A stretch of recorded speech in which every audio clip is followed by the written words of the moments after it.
Portland Bill Lighthouse's throaty old diaphone foghorn will never again echo around the island cliffs. It is fondly remembered by everyone who heard it during more than half a century. Sadly, its deep, awe-inspiring blast has been silenced, as its apparatus has been dismantled in an ambitious modernization scheme.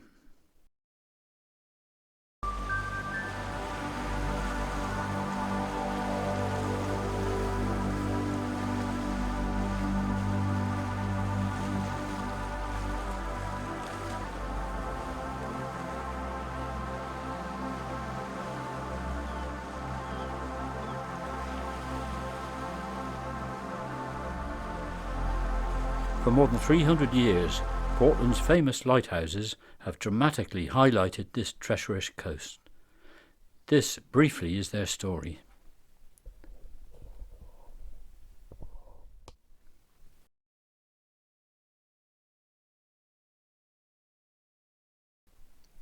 The rocky promontory of Portland Bill has long been regarded as one of the greatest navigational hazards in the Channel. Currents clash as they pass over a vast undersea rocky shelf, creating a treacherous race of tempestuous waves. The Romans probably lit beacon fires on Branscombe Hill above Bill Point to warn sailors, but the lack of a local fuel prevented any regular light being established. Consequently, from the earliest times, the island's coast has been the graveyard of countless ships. The earliest known proposals for a lighthouse at Portland Bill were made by London speculators, firstly Sir John Corriton in 1665, and then by Sir John Clayton in 1669. Any private individual could apply to the Crown to build a lighthouse. The desire to save vessels, cargoes and lives were not the sole motive, for handsome profits could be made from the light dues levied on passing vessels, collected at the next port of call. The Lighthouse Authority, the ancient corporation of Trinity House, had vested interests and rejected both of those early proposals. Then, in 1702, Weymouth privateers Charles Langrish and Captain William Holman saw the opportunity to raise funds for themselves, while protecting ships from the dangers of the coast. They sent a petition, which Trinity House again rejected, contending that a light at Portland Bill was not needed and saying the petitioners could not afford to maintain it. Undeterred, Langrish and Holman kept up the pressure with the support of the First Lord Weymouth. In 1715 they petitioned again and gave compelling reasons for a lighthouse. They described the race, which yet leaves room enough of smooth water in good weather between it and the island for ships to sail without danger in the daytime. None dare venture there at night. It told of the sea running so high in the race on spring tides and in stormy weather that it was very dangerous even for the largest vessels to pass it. Several ships homeward bound have been seen in the Channel, but never arrived at their ports, having been there swallowed up, not knowing how to avoid the race. Islanders have seen ships sink in storms, but never saw nor heard of such ships, goods or men, or any part of their wreck afterwards. The petition continued, a lighthouse on the south part of Portland, where it may be seen both eastward and westward, would prevent all these dangers and losses, and be of great benefit to all ships and vessels which pass the Channel, to the saving of many men's lives, and the said lighthouse would be an excellent landmark in the daytime. This finally convinced Trinity House, who signed a lease for Holman and Langrish to erect one or more convenient lighthouses on the said island, with good and visible lights to be kept continually there in the night season, so as ships might better come to their ports without peril. Construction of the twin lighthouses proceeded rapidly, and in a few months the towers of the upper light on the top of Branscombe Hill overlooking the Bill and the lower light just below it had been built. The first lights of the pair were kindled behind the glazed lanterns on the 29th of September 1716. Operation was difficult. The coal fires had to be kept going with leather bellows, and the plain glass windows tended to become blackened with soot. The new lights potentially eased navigation around Portland, but complaints were made to Trinity House that they were sometimes not lit at all, with consequent disasters, as in January 1748 when the ship Hope of Amsterdam, laden with immense treasures, was wrecked on Chesil Beach, because, according to John Hutchins, it being very dark and no light from Portland lighthouses, either by reason of the great mist or the neglect of the persons concerned there. In 1752, two elder brethren of Trinity House sailed to Portland to inspect the lights.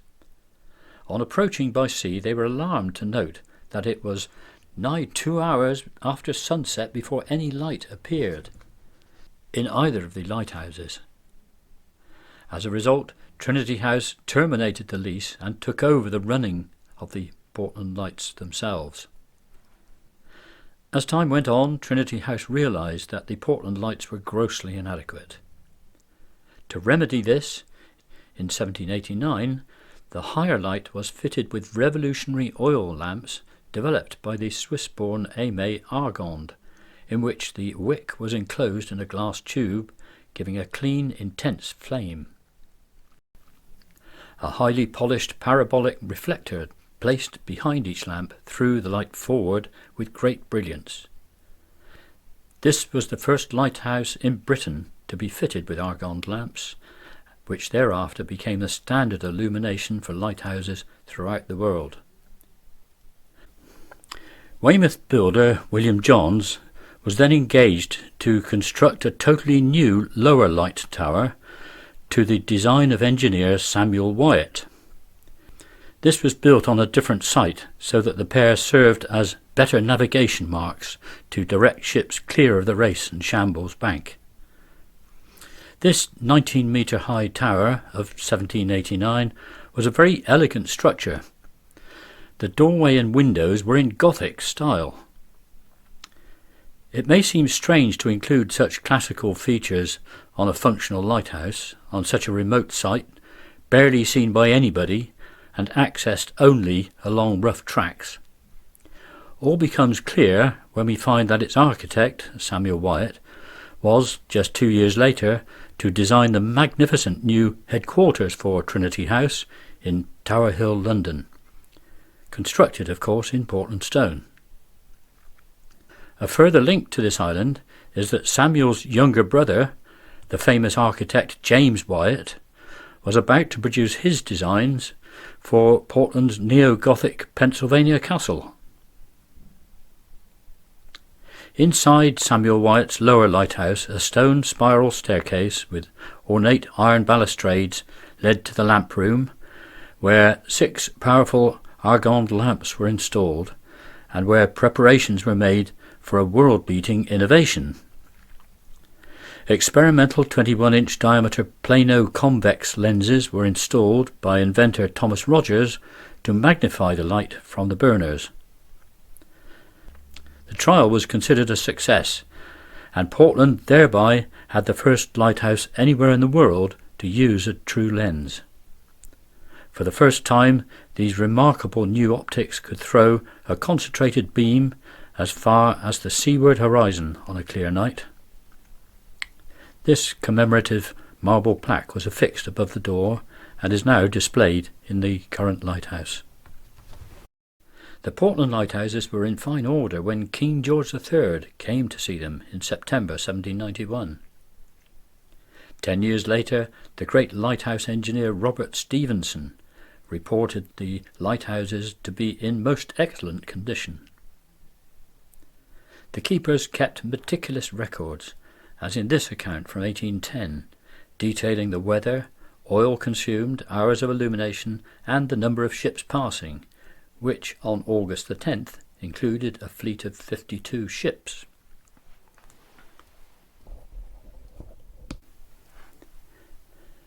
In November 1824, the higher light was converted to a revolving one with 3 faces, giving a flash every 2 minutes.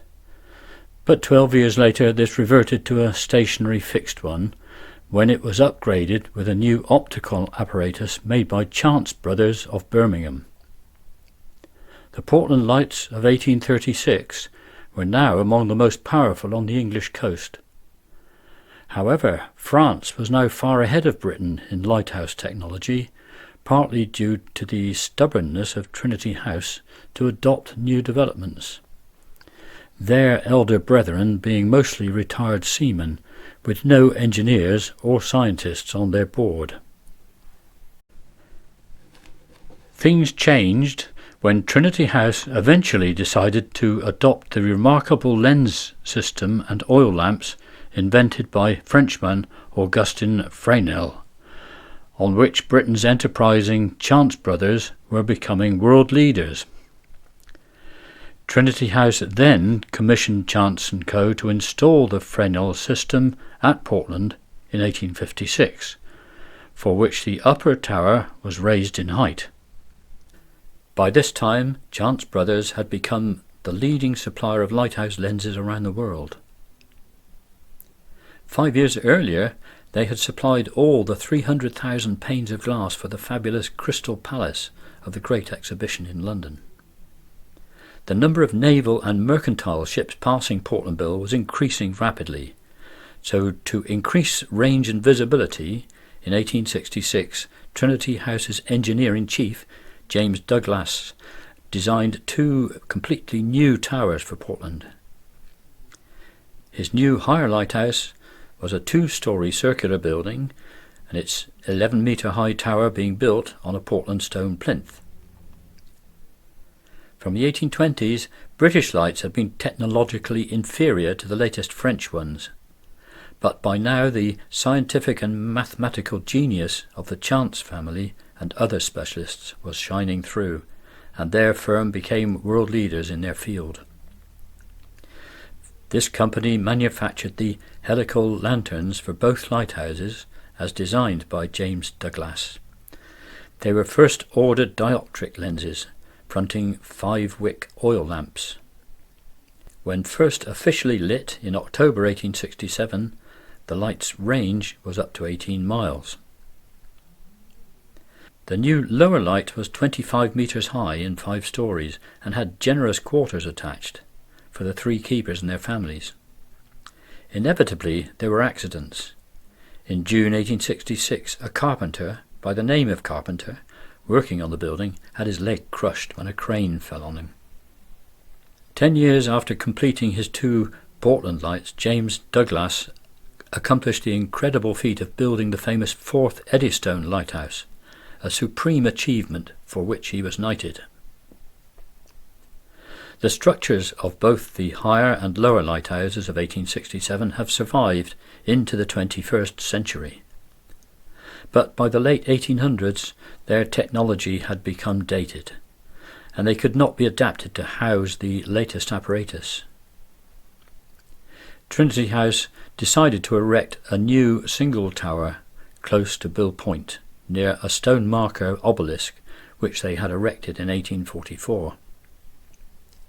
Thomas Matthews, who from 1892 was Trinity House's engineer-in-chief, was the designer of this new lighthouse, and no expense was to be spared in fitting it with the state-of-the-art technology.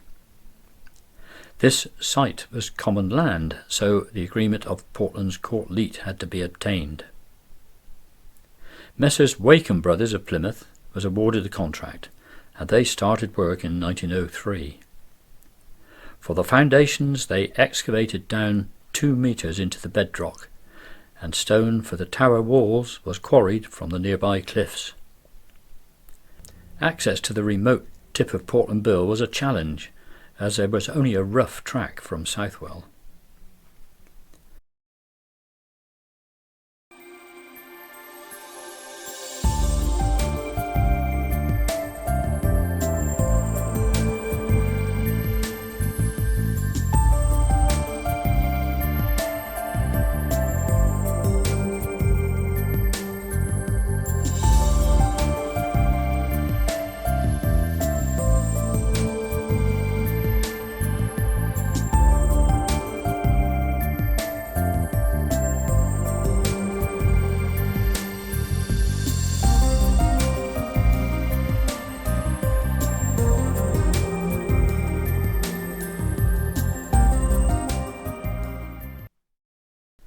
The rubble stone wall of the tower was then cement rendered to a very accurate and uniform taper as the wooden scaffolding was taken down. The 115 feet, that's 35 metre high building was completed by late 1905 when specialists, Chance Brothers, brought the great lantern in wooden crates from their West Midlands glassworks to be hoisted to the top, where it was assembled. And the tower was painted in bright red and white livery, creating a striking feature in the landscape, which has been the tourist symbol of Portland ever since. The new lighthouse had cost £13,000, some £1.8 million at today's prices. Keepers Taylor and Cumben moved house from the old Lower Light. The Cumben family have been associated with the Portland lighthouses continually since 1721. Assistant Keeper Robert Cumben was issued with this certificate in 1806 to exempt him from the notorious naval press gang service. The new lamp was lit for the first time on the 11th of January 1906, and flags were flown to mark this historic occasion. The interior of the tower is divided into 5 levels, accessed by spiral staircases of stone, except for the very steep flight to the lantern room, which is steel. On the ground floor were the oil tanks and a workshop. From there, paraffin was pumped under pressure to smaller tanks in the service room. A further pump pressurized the oil, which was then fed to the lamps in the lantern room at the top. In the centre of the service room is a hollow steel stanchion leading up to the optical apparatus, being the shaft for the descending drive weight of the clockwork mechanism. Inside, the lantern is what is called a first-order Fresnel catadioptric lens, designed and made to the highest precision in flawless quality glass.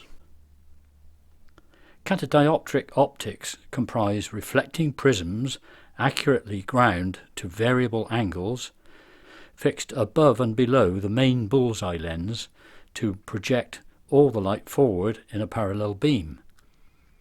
The entire optical assembly, including the rotating drive mechanism, was supplied and installed by Chance Brothers. It was and is a work of incredible precision, which could hardly be bettered today. Ventilators were built into the walls of the iron pedestal base to ensure a constant flow of air to prevent condensation in the lantern. The framing is of gunmetal, and the lantern room was topped with a domed steel roof. To create the flashing effect from the single constant lamp, the lenses and entire optical assembly was rotated by clockwork, driven by a heavy weight descending inside the hollow steel tube. The rate of descent was governed by a small gearbox. A vital job of the lighthouse keepers was to crank the weight back up to the top, which had to be repeated without fail several times a night. To achieve an almost frictionless motion, the 3.5 tons lantern floated on a trough of mercury. The light through the complex rotating lens had a character of 20 seconds, comprising 4 grouped flashes, followed by an interval of 15 seconds. The vaporized oil burner lamp sent its 500,000 candle power beam 18 nautical miles on a clear night. The overall design and construction of the tower and the optics was so advanced that remarkably few alterations had to be made in its first 100 years. It stands as a permanent tribute to Sir Thomas Matthews, who was knighted for his designs for this and at least 14 other lighthouses, to the builder Wakeham Brothers, and to the skills of Chance Brothers. After Maine's electricity belatedly arrived at the Bill, in 1941 Bennett and Escott of Weymouth replaced the old oil-burning lamp with an electrical assembly with a powerful 3 kilowatt bulb. This was superseded by smaller but more intensive 1 kilowatt bulbs in 1996. A little room 23 metres below the main lantern houses a ruby sector light, which shines a steady red beam to warn vessels of the shallow Shambles shoal, a hidden hazard below the surface southeast of the Bill. In 2013, its arc was widened to 21 degrees.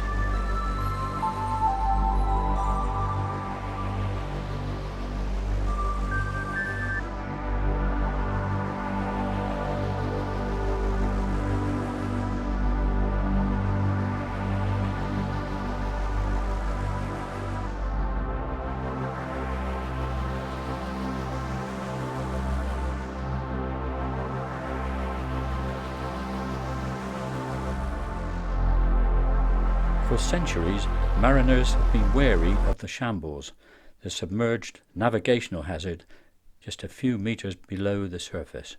It lies southeast of the Bill, unseen from the surface. It rises up to 22 metres above the surrounding seabed with steep sides. The shoal is some 5 kilometres long and 2 kilometres wide, and comprises huge sand waves, some being 7 metres high, overlying a gravelly, shelly ground. All vessels navigating the English Channel strive to avoid it. Before accurate sea charts, ships often grounded on the Shambles. In 1762, the man-of-war HMS Ripon struck fast and could only be freed after most of her 60 guns were thrown overboard. Earlier, one of Ripon's guns had exploded during a fight with a French privateer on this coast, killing 8 men. In the winter of 1805, an incompetent pilot caused one of the greatest catastrophes in the English Channel, when the East Indiaman, the Earl of Abergavenny, with 402 people aboard, struck the Shambles bank. Captain John Wordsworth, brother of poet William Wordsworth, managed to get her off, but the ship sank when trying to beach in Weymouth Bay, with the loss of 263 lives, and the captain went down with her. Appreciating the hazards, Trinity House, the Maritime Safety Authority, carried out accurate soundings of the Shambles, and in 1824 announced that 2 buoys had been placed to mark the shoal, a red buoy at the eastern end and a black one to the west. These buoys would have been hard to see in a swell or murky light. In 1828, the black one had to be replaced, having been driven some miles away in a storm. With the rapid increase in shipping in the Channel, Trinity House announced in early 1859 that they were to station a lightship on the Shambles to replace the buoys, despite some mariners doubting that a vessel could be secured there in gales. This unpowered wooden-hulled vessel was painted red with the word Shambles in large letters on its sides. Its single mast carried a fixed white lamp. These were still dangerous waters, and in March 1883 a steamer managed to collide with the lightship, causing severe damage to both vessels. The lightship, of course, had no power of her own, and 4 months later she was towed away and scrapped. A replacement iron lightship was placed on station later that year. This new unpowered 180-ton vessel took its place in 1883, manned by a master and mate, 4 able seamen and 3 lamplighters to tend the 8 oil lamps. The crew spent a most boring 2 months aboard and 1 ashore. Its oil lamps produced long and short double flashes every half minute, and she had a fog signal which sounded high and low notes every 2 minutes. Through World War I, numerous German mines sank a number of ships around the Shambles, and the situation on this coast was so serious in the Second World War that the Shambles lightship was removed to harbour for the duration. A new, far more advanced lightship arrived in 1946. This had a bright revolving light with a 10-mile range and a diaphone foghorn which could easily be heard inland. By the 1970s, crude lightships had become unsustainable, so the vessel was finally towed away in April 1976. The intention was to replace it with a huge 84-ton technically advanced automatic Landby buoy, but this proved unsuitable, so 2 high focal plane buoys with electric fog signals were anchored in position to mark the shoal. The latest navigational aids meant nothing when faced with human carelessness, as in 1978, when the 18,000-ton RFA tanker Ulwen managed to run aground on the Shambles, a huge embarrassment for the Navy. She was undamaged and towed off after 12 hours. Now back on dry land to the lighthouse and the coming of the foghorn. Early in the Second World War, before most ships had radar, Trinity House decided that there should be an audible warning of Portland's rocky coast when shrouded in mist.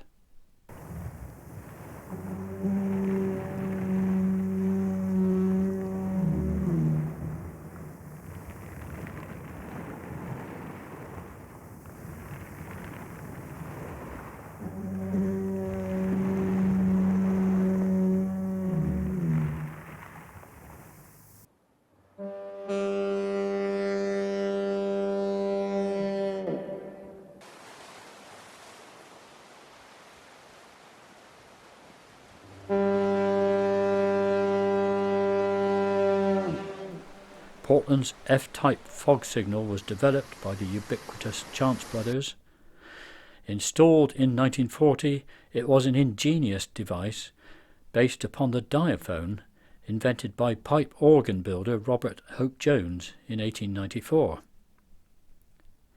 Compressors for the foghorn in the base of the tower delivered pressurized air to a total of 6 big cylindrical receivers. Those in turn piped air to 2 smaller receivers on the floor above. When the keepers assessed low visibility, they activated valves to release the pressurized air, which resonated the sounding ports of the diaphone, amplified through its bell-mouth iron trumpet poking through the tower wall. The powerful, deep and melodious 3.5-second blast sounded once every 30 seconds as a unique signature, telling vessels and everyone else in the 8-mile earshot, this is Portland. Portlanders particularly loved the grunt at the end of each blast, caused by the piston decelerating as the air supply was cut.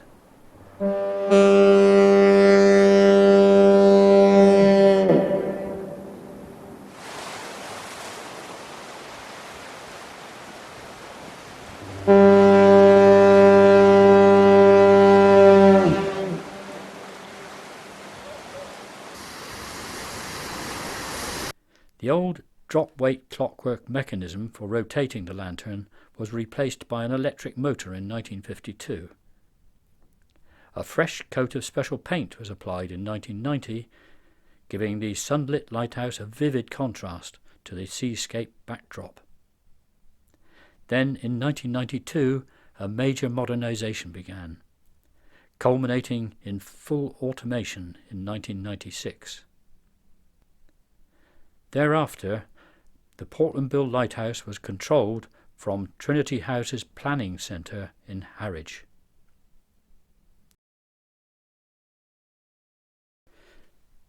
The 1996 automation meant that the last keepers, Larry Walker, Ted Whaley and Peter Fitch, left their posts, and their adjoining quarters were turned over to other uses, notably a visitors' centre, which was opened in May 2015 by Her Royal Highness the Princess Royal. in her capacity as master of the Corporation of Trinity House. Meanwhile, the redundant old hire lighthouse had become a private residence and the one-time home of birth control pioneer Mary Stopes. In recent years, it has been adapted to a beautiful private dwelling with holiday accommodation, taking advantage of its spectacular setting and views. The redundant old lower lighthouse enjoyed a brief spell as a cafe and tea rooms between the wars, and in 1960 it was converted to a nationally important bird observatory opened by naturalist Sir Peter Scott. Portlandville Lighthouse has been the focus of much publicity over the years. Here a huge banner proclaimed the impending 2012 Olympic sailing events which were held at Portland. What better place for a charity-sponsored abseiling event for the public as here in 2005. A major modernization starting in 2019 saw the virtual gutting of the original installations. The much-loved pressurized air-powered foghorn had been decommissioned in 1996, although for nostalgia's sake it was sounded once a week until 2017. It had been superseded by a higher-pitched electronic signal with a much reduced audible range.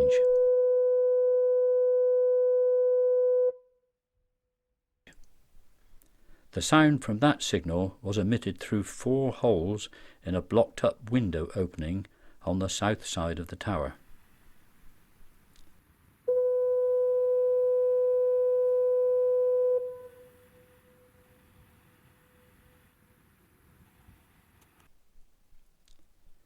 The old deep-throated diaphone fog signal equipment was finally removed in early 2019, leaving only the silent and emasculated horn trumpet. In the modernization, the 1996 electronic fog signal was also removed and the window put back in its place. Affixed to the railings is the fog visibility detector, joined on the balcony by the new omnidirectional fog signal. The range of the new fog signal of 2019 is even shorter than the earlier units. Its sound will reach only about 1 nautical mile.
The historic and much-loved lamp behind the revolving optic was extinguished for the very last time at 7:17 on the morning of the 5th of October 2019.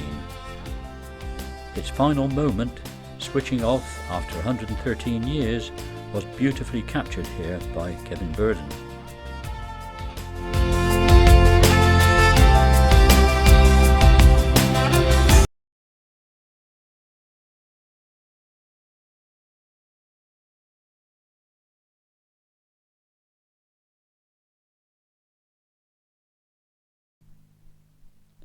This is Trinity House's time-lapse showing the dismantling of the entire optical assembly, with its magnificent first-order lens which had been in place since 1905.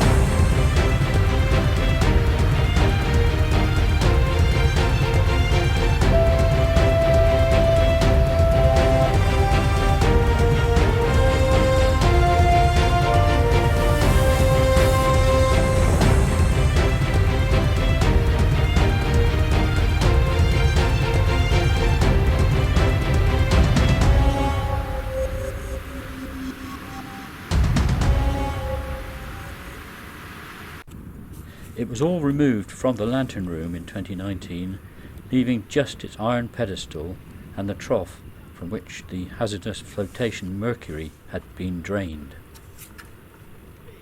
The segments of prismatic lenses were carefully placed around the balcony and eventually lowered to the ground by a pulley system.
The historic optic is now reassembled for all to admire on the ground floor visitors area, in the space vacated by the removal of the big fog signal air tanks and compressors.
Pending the installation of the new permanent lamp, a temporary light was affixed to the very top of the dome, a job requiring a good head for heights. In the lantern room is now a powerful fixed LED lamp with a standby, which flashes in a similar character sequence as the old light. This very advanced programmable lamp comprises a single row of 64 small LEDs in a highly polished acrylic lens. These produce a very intense narrow beam of only 1.6 degrees vertically. Although its theoretical range is less than the old one at 18 nautical miles, in good atmospheric conditions on a clear night it is likely to be seen well beyond 20 nautical miles. This is because whereas the previous moving beams were seen as ever briefer flashes the further out to sea you were, by contrast the 4 flashes of the new lamp will be seen by ships as constant and even 1.5 seconds pulses at any distance. Trinity House says that this makes it a much better light to navigate from. The flashes are followed by a 9.5 second eclipse in a period of 20 seconds. Although the lamp itself shines at 360 degrees, the existing blanking in the lantern room prevents the light from being seen from inland. With GPS, radio and radar, shore lighthouses are not as vital as they used to be, but Portland's is still important. Our lighthouse has always had a special aesthetic beauty. Gone is the awe-inspiring foghorn. The soporific moving beams of light no longer sweep across the sea, leaving the exquisitely proportioned, red-banded gleaming white tower with its steady new light, standing sentinel over the cliffs and waves of this lively coast. Let's take a final look at the silently revolving lenses, projecting the beams far out to sea. The rotation is genteel, but at the extreme distance, the looms sweep the horizon at breakneck speed.